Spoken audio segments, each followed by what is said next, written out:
L'actualité régionale dans ce nouveau flash, bienvenue si vous nous rejoignez en ce jeudi 28 février.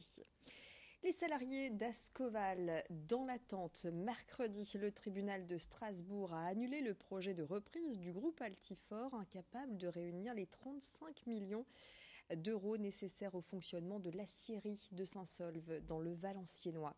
Les 281 salariés attendent donc de savoir si la région et l'État vont être en capacité de trouver un nouveau sauveur. Bruno Le Maire s'est donné un mois pour trouver une solution.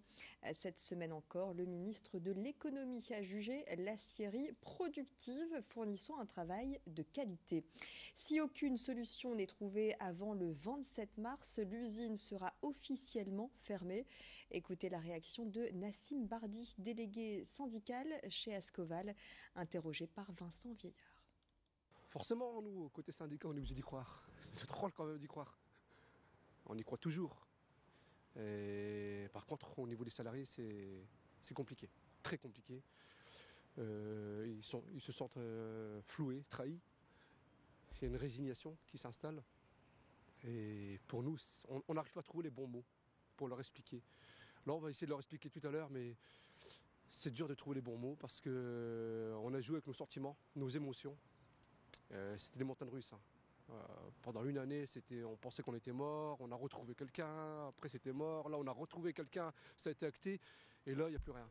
Imaginez-vous, chez les familles, les femmes et les hommes, c'est très compliqué au niveau des... Je ne sais pas en France si une entreprise a vécu ce qu'on est en train de vivre, je ne sais pas.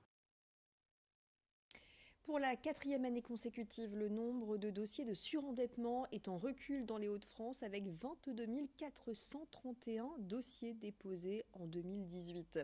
La région des Hauts-de-France reste la région métropolitaine la plus marquée par le surendettement avec 462 situations pour 100 000 habitants contre 305 au niveau national. Une situation qui s'explique par une conjoncture économique moins favorable et un taux d'inactifs plus important chez nous, avec des ménages ou des personnes seules dont les ressources ne permettent pas de faire face aux dépenses courantes.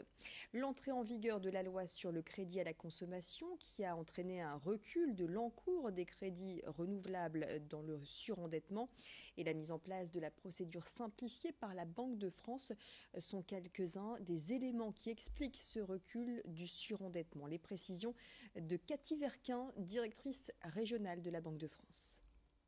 On a maintenant une procédure beaucoup plus efficace. On évite de faire ce qu'on appelait des plans d'attente avec des clauses de rendez-vous parce qu'on s'était rendu compte qu'on avait un certain nombre de dossiers sur lesquels on leur donnait rendez-vous 2 ans plus tard et on se rendait compte que la situation n'avait pas évolué.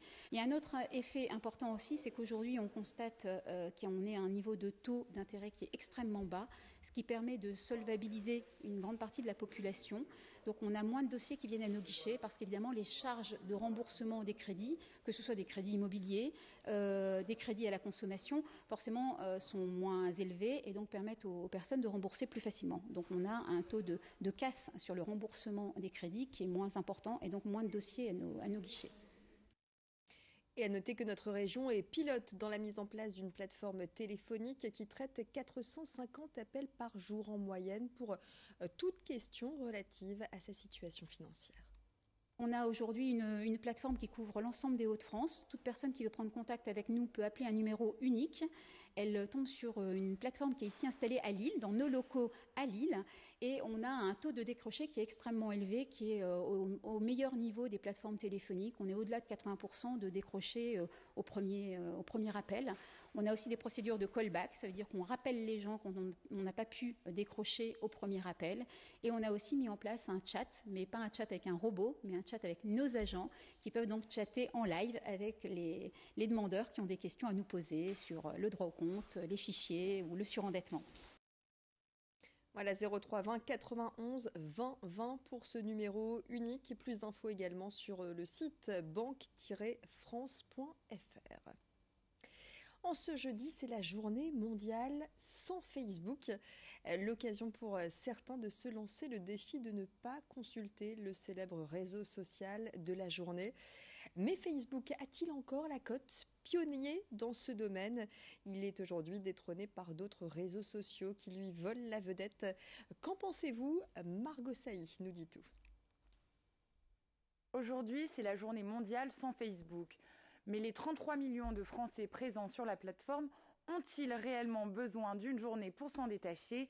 C'est la question que l'on a posée à ces étudiants de l'Université de Lille.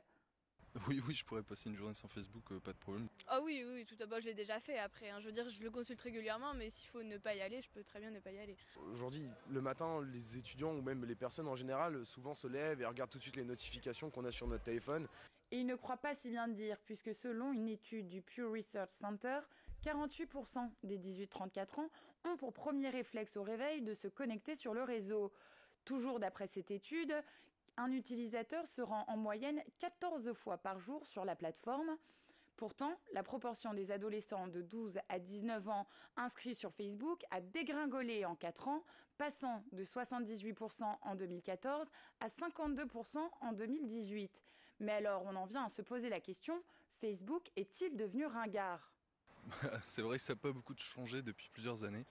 Après, on peut voir que, par exemple, beaucoup de personnes utilisent Instagram, etc. Au niveau de mon entourage, il y en a beaucoup qui disent qu'ils utilisent beaucoup plus Instagram, par exemple. Mais après, je pense qu'au final, tout le monde a encore Facebook aujourd'hui et l'utilise quand même. Certaines personnes le disent que Facebook, il faut arrêter de l'utiliser, que c'est ringard. Je pense qu'aujourd'hui, si on l'utilise de la bonne façon, c'est pas ringard. Diffusion de fake news, contenus violents, racistes ou homophobes, Facebook a depuis quelques années essuyé de nombreux scandales. De quoi ralentir la consommation des plus jeunes sur la plateforme. Il y a des limites de ce qu'on a pu voir avec les derniers scandales vis-à-vis de toutes les données qu'ils récupèrent sur leurs utilisateurs et de ce qu'ils en font aussi. Parfois, il peut y avoir des contenus parfois racistes, antisémites et qui, moi, me posent un réel problème. Désormais, l'âge moyen des utilisateurs de Facebook est de 40 ans. Mais en 2013, Mark Zuckerberg affirmait déjà que les plus jeunes s'intéressaient à d'autres produits semblables à Facebook. Un problème qui n'en est pas un pour l'ancien étudiant de Harvard, puisqu'il a successivement racheté Instagram en 2012 et WhatsApp en 2014. Alors à quand la journée sans réseaux sociaux ? Voilà, merci beaucoup Margot Sailly. C'est la fin de cette édition régionale. Dans quelques instants, vous retrouvez le bulletin météo. Et puis dans le prochain quart d'heure, votre édition locale, l'information encore plus près de chez vous. Excellent moment à vous tous.